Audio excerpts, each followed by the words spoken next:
Hello mga ka-idol! So ngayon meron na naman akong ituturo sa inyong pang-caroling. Pang-caroling na. So itong ituturo natin is yung pampaskong kanta. Yung title pala nitong kanta, yung Star ng Pasko by ABS-CBN na reggae version. Okay, so naturo na natin tong kanta na to pero strumming version naman yun. Kaya ginawan ko to ng reggae tutorial kasi may nag-request nito.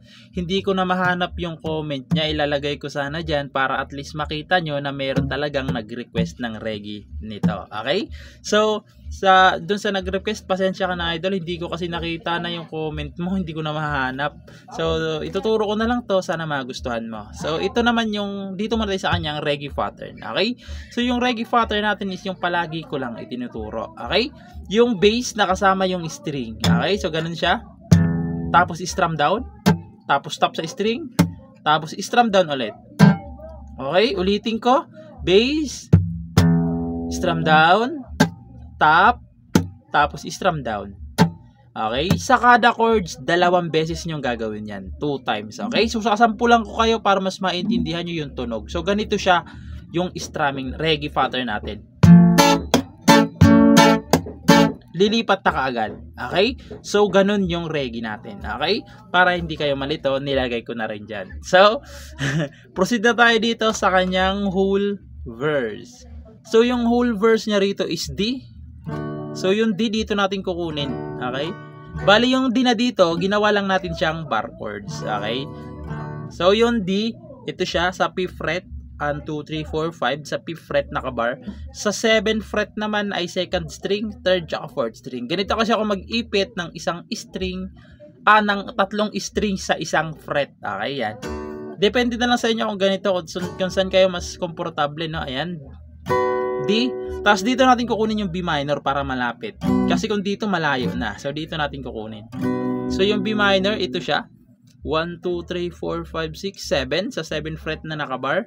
Sa 9th fret naman ay 5th string tsaka 4th string. Okay? Ayan, B minor. Tapos yung G dito natin kukunin. Okay? So yung G sa 3rd fret nakabar. 1, 2, 3. Okay? 3rd fret nakabar siya. Sa 4th fret ay 3rd string. Sa 5th fret naman ay 5th string tsaka 4th string. Ayan yung G. Tapos pupunta kayo ng A. So yung A, ganito pa rin yung itsura ng daliri ninyo. Ibali itong dalawang daliri nyo, uusog lang dito sa 7th fret. Okay? Bali ganyan na. Bali yung bar naka sa 5th fret na ito, itong 3rd string nasa 6th fret. Ito naman dalawa na to nasa 7th fret na itong 5th string tsaka 4th string. Okay? Ayan yung A. Yung mga chords na yan, 2 times yung gagawin, okay? 2 beses. So, yan na rin yung intro niya. Pasadahan nyo ng isa, tapos tsaka nyo ipasok yung verse, okay? So, sa akin, kakantahan na lang natin diretso para hindi na humaba itong video natin, okay? So, ganito naman siya kapag kinantahan.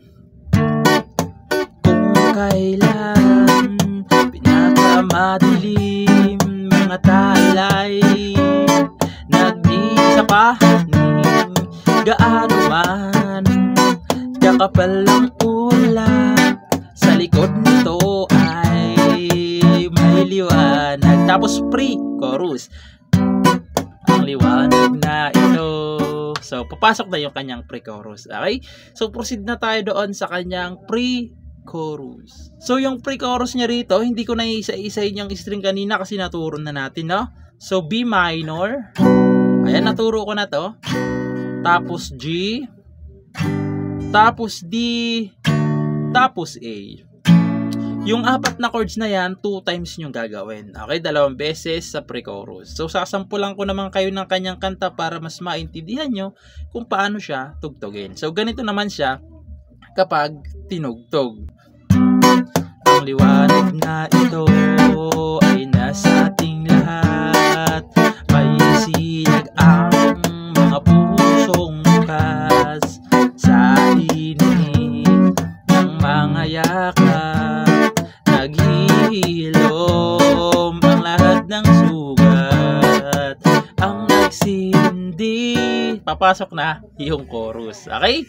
So, proceed na tayo doon sa kanyang chorus. So, yung chorus niya rito mga ka-idol is same lang nung verse kanina. Total same lang, sasabihin ko na lang yung chords. Okay? D, B minor, G, A.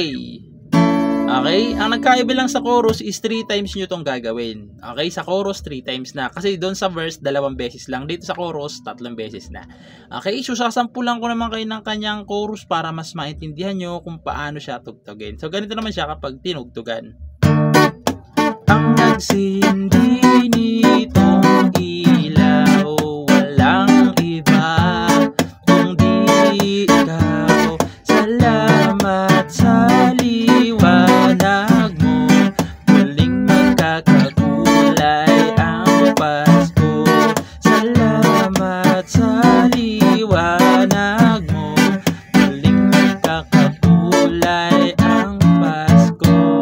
Tapos babalik na naman kayo doon sa kanyang mga verse, okay? Na na na na na na na. Babalik na naman kayo doon. Okay, pagkatapos noon, chorus to ulit. Pagkatapos papasok yung bridge doon sa part na kikislap ang pag-asa. Doon na yun sa bridge, okay? So proceed naman tayo doon sa kanyang bridge. So yung bridge niya naman dito mga ka-idol is G. So hindi na natin iisa-isahin yan, no? Tapos A, yung G, tapos A, 2 times yung gagawin. Pag nagawa nyo ng 2 times, pupunta ulit kayo ng G, B minor, G ulit, tapos A na. Okay? So sasampulan ko naman kayo ng kanyang bridge para mas maintindihan nyo kung paano siya tugtugin. So ganito naman siya sa bridge.